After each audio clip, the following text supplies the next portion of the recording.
Hello everybody, welcome back to my channel. For any of you who don't know me, hi, my name's Elena Joy. I am a student therapist and I make videos on this channel mostly about sex, dating, and relationships. And sometimes that involves reacting to, commenting on other internet content, mostly queer content in one way or another. But I found this cut video titled, "Can 30 Questions Save Our Relationship?" It's kind of an older video, it's from a couple of years ago, but this is right up my alley. I haven't watched any of the video, but I did scroll through it to see if there were any gay folks. It looks like there are. So this fits. This is exactly the kind of stuff that I'm interested in. So I think it could be fun to watch together. Like, what's happening in the relationships? First of all, what kind of issues are they bringing forward? What are they struggling with? And second, what are these questions? Where are we getting this idea at all that this is a set of questions that could save any relationship? I'm so curious. When did you know that you had fallen out of love with me? I think there's a part of me that still is in love with you. Oh. We asked couples 30 questions to test if they should stay together. Okay, so these are couples who are considering ending their relationships, and these questions are gonna help them decide. That premise makes a lot more sense than seeing if the relationships are gonna be saved by these questions. My name is Stacy, and I'm here because my wife doesn't want to be with me anymore. It was 30 chances to save your marriage, so why not? Is that what you're looking to do today? Maybe. I have an ex who I think I still may have feelings for. It would be good for her to know how I feel. So she has no idea? Yeah, no, she has no idea. So we've met our first two couples. First couple, first wife says, "I am here because my wife does not want to be with me anymore." Other wife sounds 1 foot out the door, potentially, but open to the possibility of salvaging the relationship. Second couple, Owen wants to get back together with his ex, which I guess explains the shock on her face when he said that he still was in love with her. Oh, we've seen Coach before. Some questions asked about me and my ex. What do you miss most about the relationship? His spark. Okay, another his pair of personality. exes. I swear I've seen Coach before. Was he in like a Guessing Who's a Lesbian video? That's what my brain is telling me. And Coach and Dante, also exes. Okay, this might be a bit intense. Two pairs of exes deciding whether or not to get back together is one thing. A married couple deciding whether or not to end their marriage. Oof, that gets you in the heart. I'm sorry. Oh, just immediately to the heart. You have to answer every single question. Each gets more intimate and potentially more challenging. At the end, you two must decide if you should stay separated or get back together. Let's recount when we first met.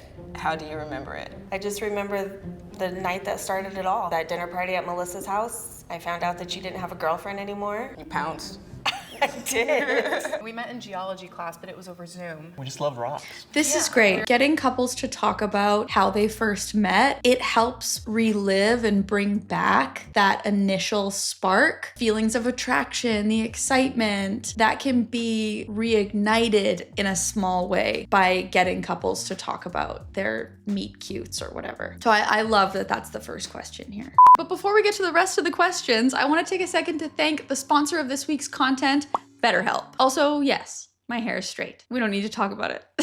It is springtime. The seasons are changing. The sun is coming back out. While that's a wonderful, exciting thing, sometimes I find comfort in the winter months because they're so cozy and it almost gives me permission to rest and hibernate and like stay in. That sometimes when we start transitioning into the spring and summer months, I start to feel this pressure, like I have to be going out and doing all these things and making the most of my time. And that's just one of the reasons that anxiety can peak in the springtime.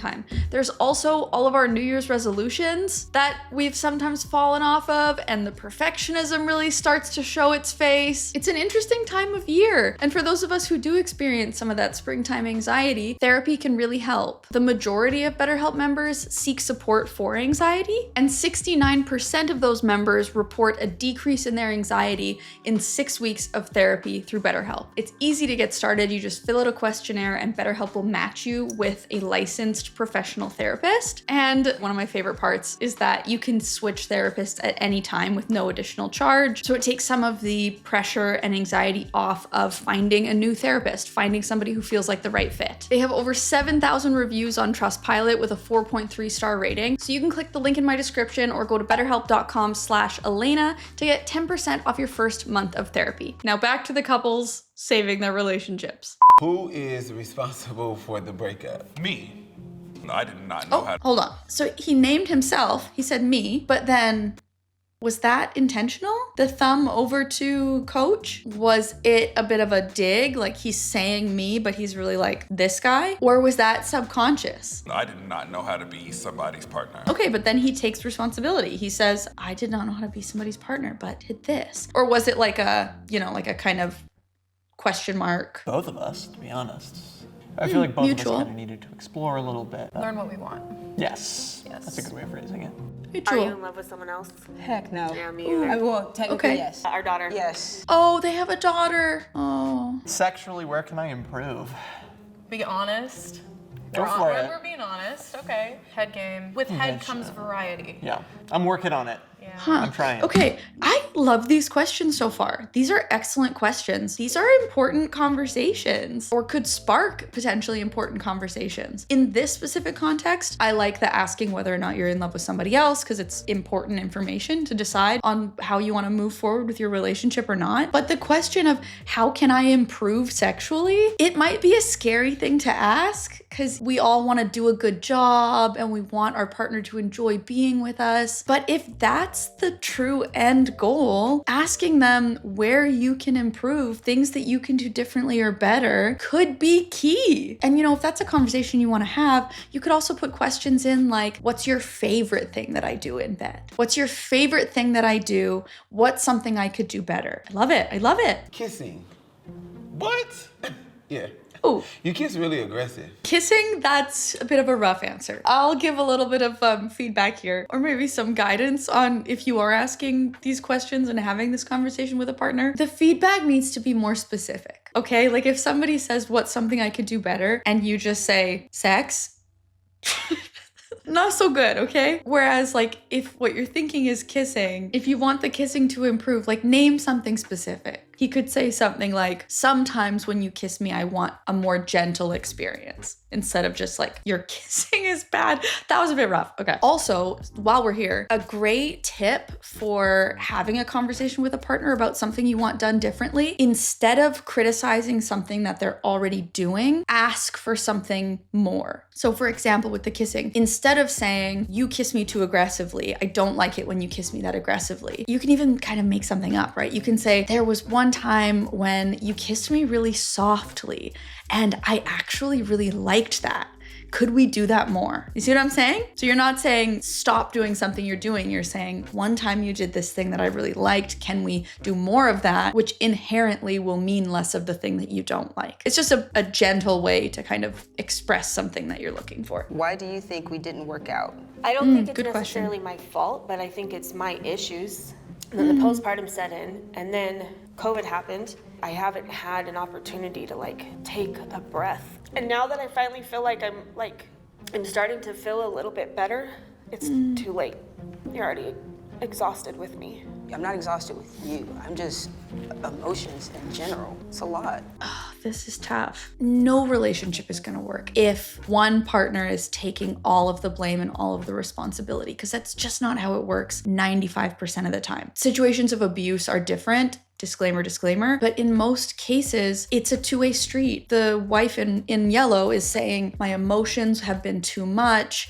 I've been struggling too much, and that's why this isn't working. While that might be true, that also means that the other side of it is that the other person is unwilling or unable to give enough. What is something you haven't told me since our breakup? It may appear that like, yes, Deontay's confident and all those things, but there's a lot of things that I'm very Deontay, insecure. not Dante. Deontay. Are you still in love with her?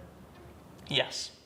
I don't think she realizes how much she still really means to me. Where do you think we failed us? You still not having the time to allow me to get to know you and for you to get to know me. Okay. Love the phrasing of the question. Where do you think we failed us? Inviting collaboration, inviting a response that involves both. But coach immediately went to, you were too busy. And now what's Deontay gonna say? A mutual thing. I agree with what you're saying though. Well, the thing is, we can't be any of that if we're not showing up. His friends are everything to him. We have been talking about hanging out, right, for maybe the past 2 weeks.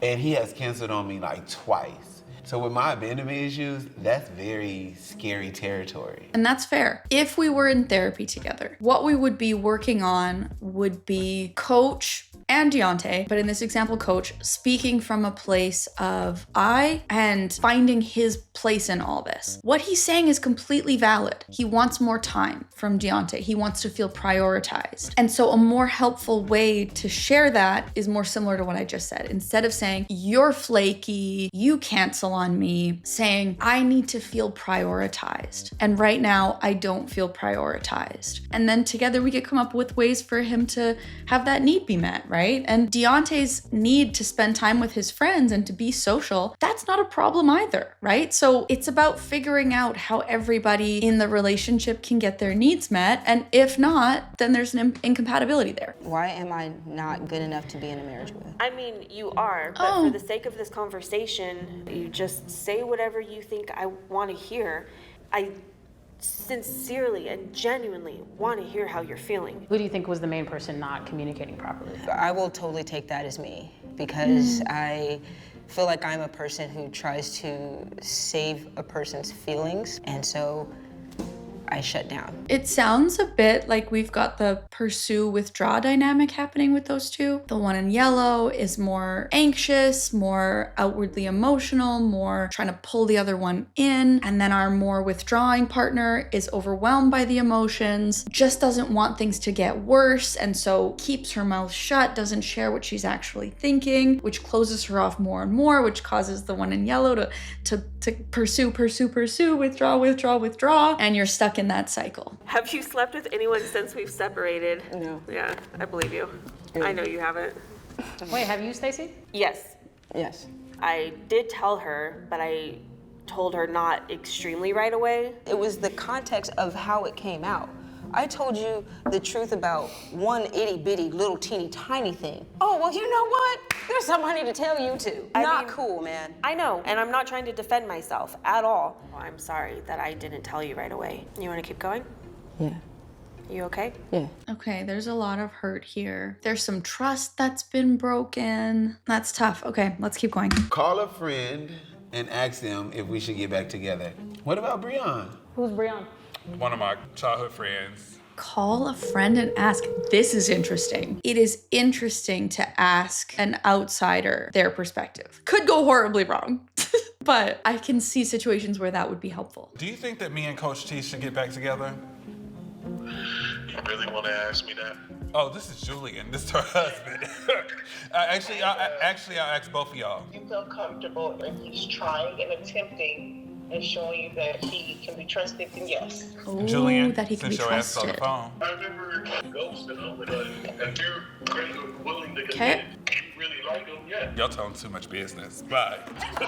Okay, so we have kind of what Coach was naming, that Dion is inconsistent. And then we have a new angle that Coach isn't totally trusted. Name 3 reasons why we shouldn't get back together.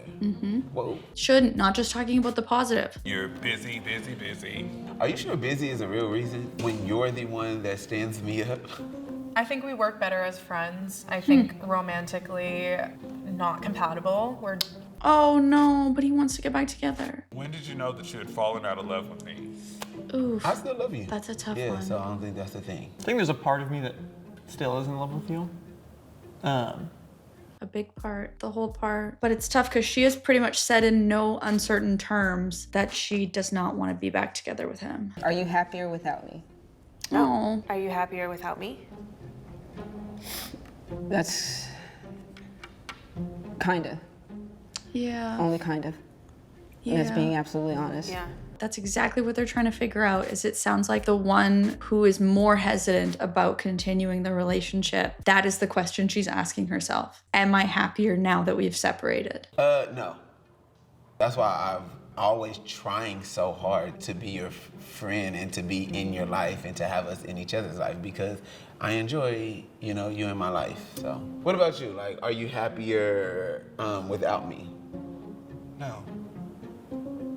Okay, now kids, this is such an intimate video. These are such intimate conversations to be having on camera in front of the whole internet. In a way, I applaud these folks for showing this level of complexity and vulnerability publicly. It's tough. What would it take for you to give us another chance?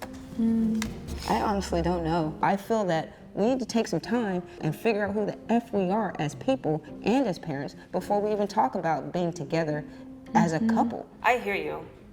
I just don't agree. That's also a fairly anxious versus avoidant answer. The more avoidant partner is saying, I want to reestablish my independence. I want to reestablish my sense of self apart from you before I can decide whether or not we can be together again. And the more anxious partner, often their sense of self is tied to the relationship. They feel more secure when they have that relationship in terms of their own self-concept, whereas the more avoidant leaning person feels a threat to their self-concept when the relationship gets too close. And so counterintuitively, or kind of ironically, it's actually the anxious person who can possibly benefit even more from working on their independence and their sense of self away from the relationship than the avoidant person. And I'm not saying necessarily that this is these two specifically, I'm just speaking generally, but the work for each of those types tends to be exactly the opposite of what they want to do or what they feel like they need to do. Like the avoidant needs to actually work on comfort with closeness, allowing the relationship and the other person into their sense of self. And the anxious person needs to work on creating and maintaining a full sense of self, first on their own and then while in relationship. It's so interesting and hard. Oh my God, it's so hard. Today, right now, can we get back together? Yes or no? Yes. No. Yeah. I think we still need to work on our friendship, honestly. Like, we still need to continue to build our foundation. I don't really see that happening. Poor Owen, he wanted it. I think for us, boundaries have been really tough, especially if we want to keep our friendship going. I think that it's probably necessary that we talk more about that. She wants more space, which is probably the right thing. How do you feel about walking away today not together? Yeah, did they get any answers? With her decision, because it doesn't feel like we've tried everything. The big part of me that's resolving is just seeing where things go. How was that? I think that this was really great for whatever we're building. Hopefully we continue to build. How was it hearing that he was still in love with you? That was weird, for sure. He's never told me that. Oh, her heart is gonna hurt when she sees this. And I think she's gonna also think, okay, we need more space than I even thought. Down the line and get back together? No. No, she's done. Okay, do we have any update on these couples? I want to know if those two are still together. There's no updates, and that is the worst. We'll just have to hope and wonder. I love that. I wish they would do more of those. I like those questions. It was a neat concept and I wanted more. What did you think? And another thank you to BetterHelp for sponsoring this video. Remember, you can go to betterhelp.com/Elena to get 10% off your first month or click the link in my description. A huge thank you, as always, to my VIP patrons, my vitally important producers. You all make my world go round. If you haven't checked out my Patreon, there is so much bonus content over there. There is bonus content from all of these main commentary YouTube videos. There's also extra content with every single guest from Sleeping Around, the show where I interview experts in the field of sexating and relationships. You can get your name in the credits. There are pins. At the $20 tier, you get a free pin of your choice. All of the pins are also available to purchase over on my Patreon. Thank you so much to those of you who support me over there. You make this content possible, truly. What should I watch next? Let me know in the comments if you've seen any videos or TV shows or any type of media that you would like to see commented on. That's it for this week. Thank you for watching. I'll see you in the next one. Bye. Did I just lick my finger and use it to tame a fly away? Maybe. Did you see it happen? Definitely not. Therefore, do you have any proof? No. Only me and my editor will know. You will never know.